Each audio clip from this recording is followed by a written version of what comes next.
Well, this is a momentous occasion because we are going to get to add Alaska to our map of different states that we have visited with and gone through with and camped with our RV. So we're going to put Alaska on now. All right, go ahead. Good luck with the wind blowing and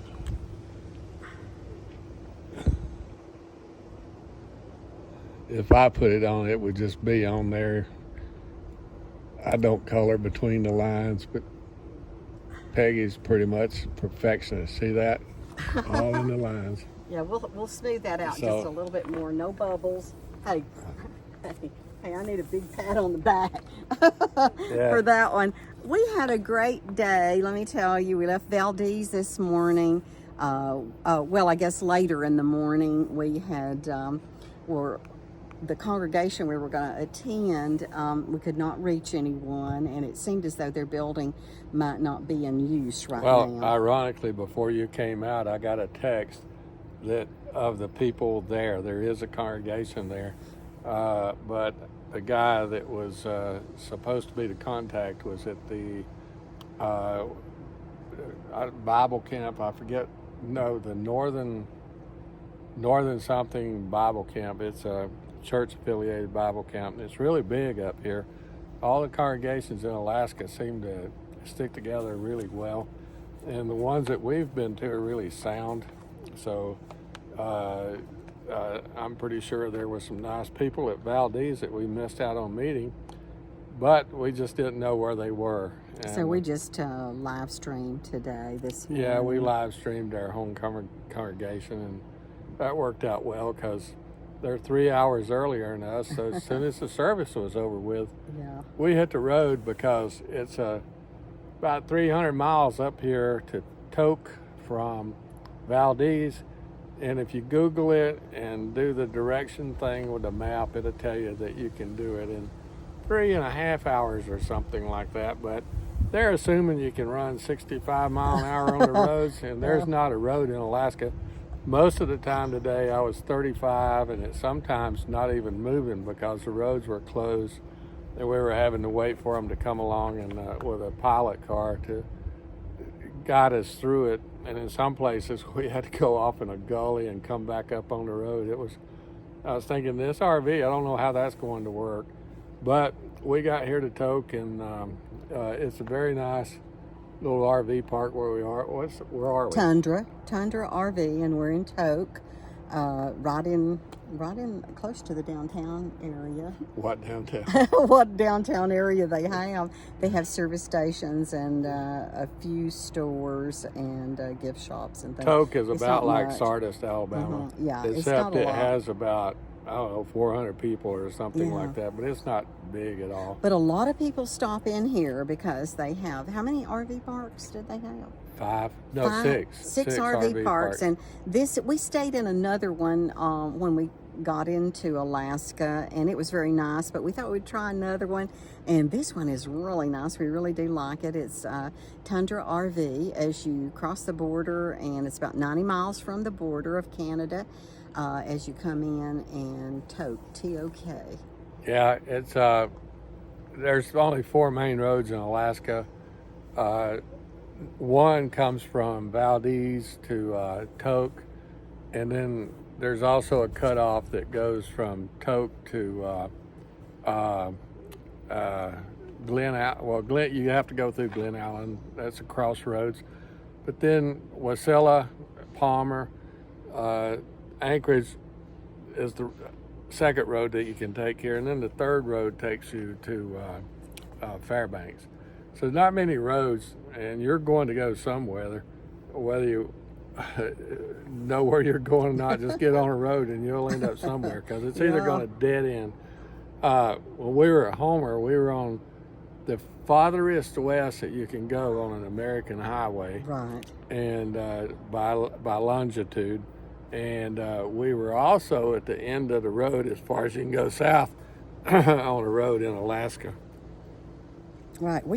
I wanted to tell you just a little bit about some of the mountains and I posted some on Facebook, and we've got some videos that we're going to put on our YouTube channel. And if you'll go to Randy and Peggy's Great Adventure, Yeah, if you look up there, that's our Starlink antenna. And believe it or not, we have 100 meg down and 10 meg up, and we're out in the middle of nowhere. It's worked really great if we don't have too much cover of trees. Sometimes it's not worked when we've had too many trees that covered the RV spots that we've been in. But wanted to tell you just a little bit about the beautiful scenery that we saw today coming out of Valdez here to Tok. And there was just several different mountain ranges that we saw. And the Waggle mountain range has an active volcano on it. And that's one of the things that was on the video, so you'll be sure to want to see that. It was just beautiful mountain range. And also Mount Blackburn. Is that Wrangell or Waggle? It is Wrangell. Rangell. Wrangell. That's how I'm calling it. Wrangell Mountain.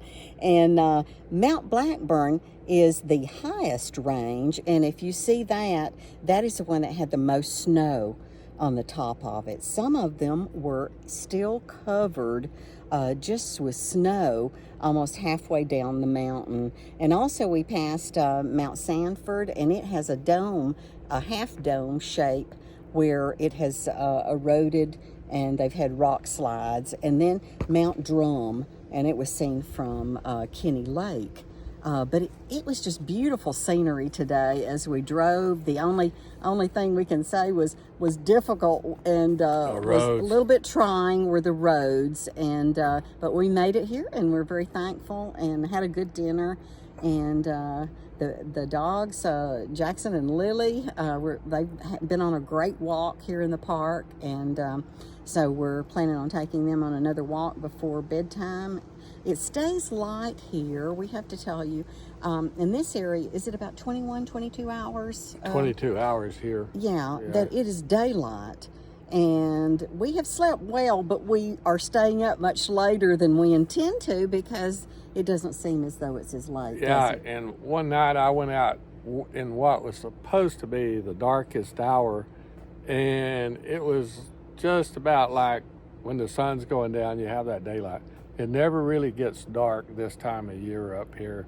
You have enough light that you don't even have to drive a headlights on. I mean, that's how light it is.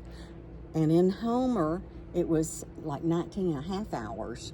Yeah, but that was the southern end, and Tok here is actually a little, I think it's a little bit north of Fairbanks, but we have to come here to get on the Alaskan and Canadian highway, and also cross the border here. It's crossing the border into Canada is relatively easy, but it's not like it used to be. You used to just flash your driver's license and keep going, but Canada, their government has changed.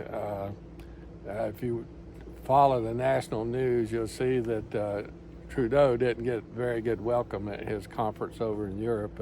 Europeans were on him about freedom, how he's detracting from freedom in Canada. And one of the things is you can't even bring a handgun across the Canadian border anymore. That used to be a staple for Canadians. You're out in the woods, you needed a bear gun. I've got a shotgun with me for animal protection, and that was a nightmare getting that across the border. Plus, I had to pay a fee. I'd have been cheaper for me just to wait till I got to Alaska, bought a shotgun, and sold it before I left Alaska. But then I'd be coming through Canada. And we saw more bears in Canada. We did, and grizzly bears too. Yeah, big mean ones that right on the side of the road looking at you, you know. Definitely. Deciding if you were on the menu or not. Wanted to tell you just a little bit about one of the stops that we made out of Valdez. We stopped at an old tunnel that was, it was started in 1905, and the tunnel was never completed, and it was a tunnel that was supposed to go to the Kennecott copper mines, and it was going to be a shortcut. Well, there was opposition to this tunnel because of different land rights, and they didn't want to have the tunnel. So there was a dispute about that, and there was a major shootout right there at the tunnel. And so the railroad decided to just leave the project and not continue. So there is no railroad that went through the tunnel and to the Kennecott copper mines. You can walk through the tunnel. It's beside the road. I guess they decided that it's better just to knock the mountain off and stay next to the creek rather than try to go through it. But we got out, and we have a video that we'll be putting up a little bit later tonight, now that I got satellite service. And you can watch it on that satellite service. And as always, if you watch our videos, please hit like and please share it with somebody. Right. And that'll do the algorithms in YouTube to the point where other people will get to see it as well. And we didn't monetize this channel. We just put it out there for friends and family to wanted people to enjoy it, to keep track of us. Wanted to share. And that little thing back there on the end of the RV, we're going to try to get as many western states, if not all of them, on this trip as we can. And when I showed Peggy the intended route, I think she about fainted, but she said, "Are we going to do all that?" And I said, "I thought, oh yeah, no, we're out here. We got the job started. We might as well finish it." No, we've truly enjoyed our journey, and if you do go to the YouTube channel, check out Randy and Peggy's Great Adventure. That's Randy and Peggy's Great Adventure, and give us a like and share, and we appreciate that. And happy trails. Bye-bye, everyone.